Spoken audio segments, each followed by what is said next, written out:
വിത്ത് നന്നായാൽ മാത്രമേ നല്ല വിളവ് ലഭിക്കുകയുള്ളൂ. ഇനി നല്ല വിത്തായാൽ പോലും അത് നല്ല രീതിയിൽ മുളപ്പിച്ചെടുത്താൽ മാത്രമേ നന്നായി വളരുകയുള്ളൂ. കേട്ടിട്ടില്ലേ ഈ വിത്ത് മുതൽ വിളവ് വരെ എന്നുള്ളത്? അപ്പം നമ്മൾ ഇന്ന് നടാൻ പോകുന്ന വിത്ത് എന്താണെന്ന് വെച്ച് കഴിഞ്ഞാൽ ചീര വിത്തുകളാണ് കേട്ടോ.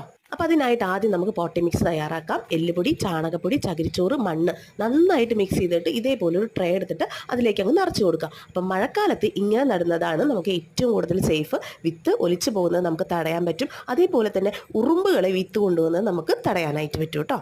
അപ്പം നമുക്ക് ഈ വിത്തുകളൊക്കെ കിട്ടിയിട്ടുള്ളത് കൃഷിഭവനിൽ നിന്നാണ് കേട്ടോ. അപ്പോൾ അതിലൊരു 5-6 ടൈപ്പ് വിത്ത് ഉണ്ടായിരുന്നു. അപ്പോൾ അതിൽ നിന്ന് നമ്മൾ ചീര വിത്തുകൾ മാത്രം അങ്ങ് സെപ്പറേറ്റ് ചെയ്തെടുത്തു.